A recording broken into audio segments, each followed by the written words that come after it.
I'm at Computex and I watched the NVIDIA keynote. Plus, I got to go hands on with some of their demos behind the scenes. And I think NVIDIA might be having their M1 moment. And I'm going to talk about why, because there's a lot to unpack here. First and foremost, the first thing that I noticed right away is that there's a lot of AI talk, right? Like they're talking about using these new NVIDIA RTX Spark chips as agentic agents through Windows as an operating system that will eventually be turned into an agentic OS. Now, I want to put all of that aside for a second. We're still years away because most people are still running agentic agents through OpenClaw, Hermes, or any of those other pieces of software on other machines. I don't know how I feel about Microsoft becoming an OpenClaw operating system. That just seems a little bit too crazy to me. But what I'm really excited about is the actual performance and the way that it will possibly change the Windows landscape overall. Now, these new RTX Spark chips are going to be great because they have the GPU performance apparently of an RTX 5070. At least that's what Jensen said on stage. We got to take it with a grain of salt because they showed like zero performance numbers. But RTX 5070 for their first gen platform is pretty impressive. Now, I know the elephant in the room is what Apple's doing with their MacBooks. How's it going to compare to that? Well, look, I still think Apple's ahead. Like their graphics on their M5 Max is more comparable to an RTX 5080. But where NVIDIA will possibly win is CUDA cores, right? Like they're going to have access to Windows. They're going to make sure all the games run beautifully on these NVIDIA Blackwell cores.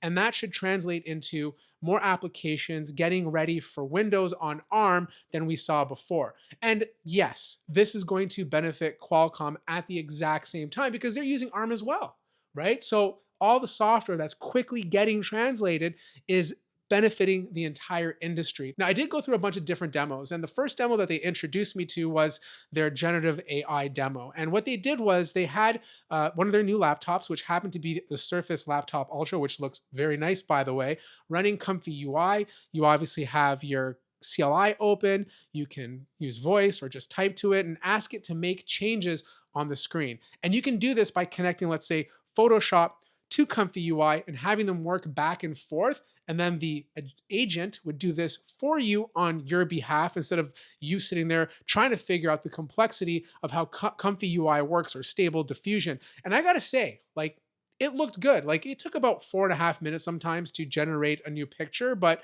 you can create video on it and it did it pretty well. The fan noise did kick on, but it wasn't super loud like you'd hear on a laptop with a dedicated GPU. Also, we saw more of a creator focused application with Adobe Premiere Pro. This was probably my favorite feature set because let's be honest here, Premiere Pro has been a dumpster fire of software for the past, I don't know, 10 years. It just hasn't been updated properly.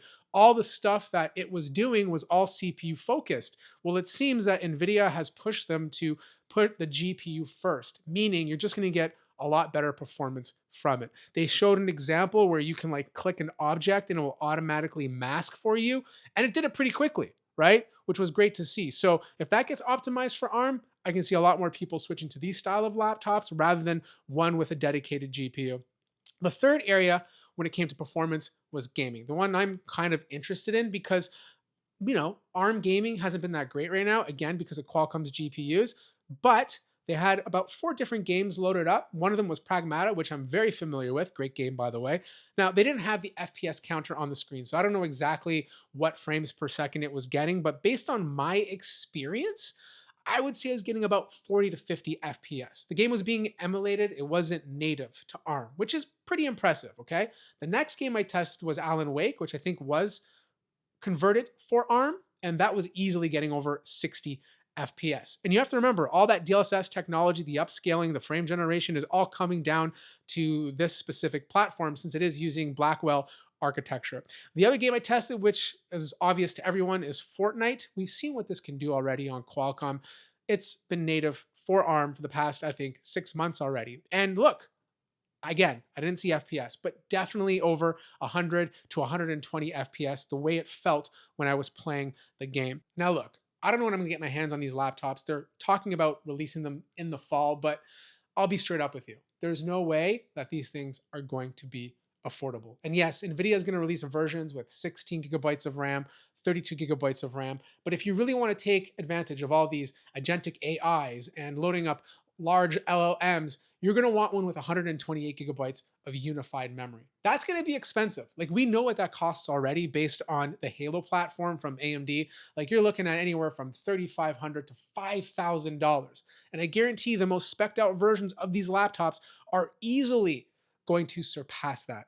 And the only reason you'd buy the more affordable versions with less RAM is if you don't care about those LLMs as much or running AI, and you're more focused on just the general everyday productivity and obviously gaming performance. I have a gut feeling that eventually NVIDIA is going to stop releasing dedicated GPUs. I feel like this is their future. Even Jensen has said on stage before that everyone's just buying laptops now. They've kind of moved away from the desktop PC. There's obviously still a niche for that in a lot of ways. You're just still going to get a lot more performance. But as time goes on and they further develop this platform, it's just going to get better and better and better. So yes, it's very possible that NVIDIA is having their M1 moment, but it might be a bad time because Windows is having a tough time right now based on all the slop they're putting on it.